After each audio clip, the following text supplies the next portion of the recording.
Tuna salad, one of my standard go-tos that I've been making since I was a teenager. I learned how to make this from someone named Eric Shapiro, who made the best tuna salad. We would put it on a bagel, they would make it into sandwiches, and I've been making it his way for I think like 20 years now. So this is so easy to make, and it's so quick, but it is so delicious. And I've had all different versions of tuna salad at some fancy delis where people line up for ages here in Manhattan, not going to name any names, and none of those places have made tuna salad like this. Every time I try somebody else's, I think, no, it's just nowhere near as good. First thing about this tuna salad is using Albacore tuna. I think that makes a huge difference. Not the standard tuna that's kind of gray when you open the can, but the Albacore tuna is pink and it's light. And I drain off the liquid in the sink, and then I want to show you the color of this. It's that color.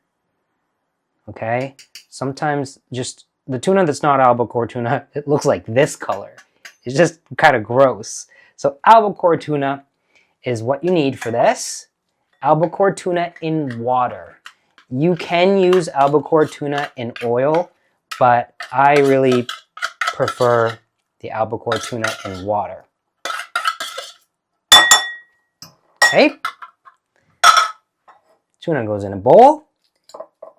Then I break it up with the fork, and you kind of have to break it up now because we're going to mix things into it, and you won't be able to break it up later as easily. So I just break this up, and then half a lemon.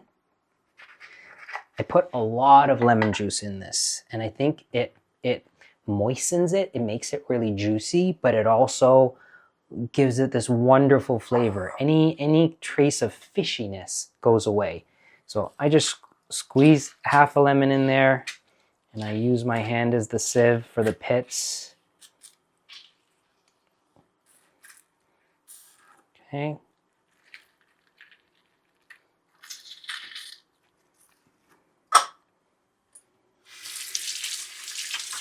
Lemon juice. Get a nice little mix. And then I put in 1 celery stalk, chopped up. And I just yesterday sharpened my knives so they're nice and sharp. I get so annoyed when a knife isn't sharp, and the other night I was trying to cut a chili pepper and the knife wouldn't even go through the skin of the chili pepper, and I just got so frustrated. I had a little hissy fit in the kitchen, so I sharpened the knife.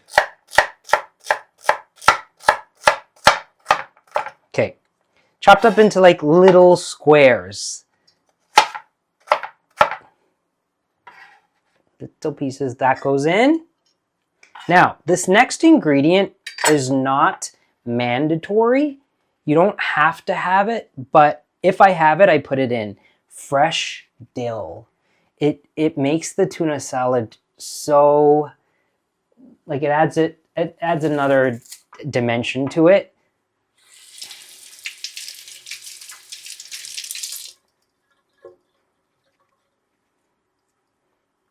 Okay,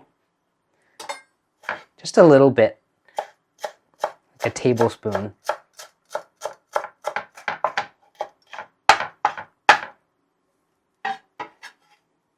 Dill. And some salt. A little bit of salt. I feel like tuna in the can used to be salted more, but I think they stopped salting it as much. or my salt tolerance like went way up and I just need more salt. I don't know. But I never used to salt the tuna, and now I have to salt it. Mix this all up. Last ingredient, mayonnaise.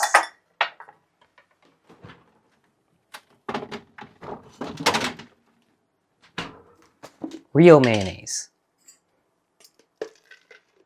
Like, I don't measure, 2 tablespoons, 3 tablespoons. It doesn't need a lot of mayonnaise because there's so much lemon juice in there. Like, there's enough liquid in there to make it really kind of creamy, juicy, nice. And that's all. It is so good. Now, this tuna salad, you could eat with crackers. You could put it on toast. You could make this into a sandwich with some nice fresh bread. I have done all of those things. But what I do is I put it on a bagel, especially here in Manhattan, where there are so many places to get really good, fresh bagels. A bagel, a New York bagel. This, when I bought this earlier this morning, was warm. So, this is one of my go-tos. Like, I have this regularly for lunch when people come over or friends are staying over with me. Tuna and bagels, like that's just such a standard, and it's so good. There's something about having this tuna salad on an open-faced bagel that's like just comforting. So what I do is I toast the bagel, and then there's a very important step before the tuna salad goes on that you cannot skip. There, toasted, it's hot. Okay, so here's the step that you can't skip. Butter. The bagel needs to be buttered because, it just adds another, the bagel needs to be buttered, I feel like, because it moistens the bagel and it acts as a kind of barrier. I don't know if technically that's what's happening, but I have tried this tuna salad on a bagel that has not been buttered. I was like, let's see how that is. It really makes a big difference. It's the texture, the overall texture. Okay, buttered bagel. The tuna salad goes on top of the bagel. I do put it on when it's warm.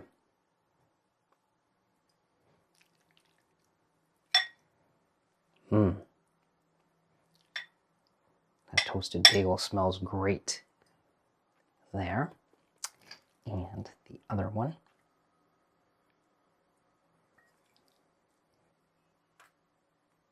This was one of my lunches when I worked at Pioneer Village. I would take a bagel separately, and then I would take the tuna salad in a container, and I would toast the bagel in the staff room at lunch and eat it like this. And then I also like to always just slice it in half so it makes it a little easier to eat, so you can pick it up like this instead of picking up the round thing. There. Tuna salad on a bagel. Easy, cheap, quick, delicious. Try it yourself. Let me know what you think. Please subscribe to my channel. Please call and tell your friends. If every single one of you calls and tells someone who doesn't know about my channel or hasn't subscribed, if you call them and tell them to please subscribe, we'll go from 300,000 to 900,000, potentially in one video. So I don't ask you for much, but I'm going to ask you for this. Please do it. I'm grateful for watching and for you watching and everything else. Tuna salad, delicious.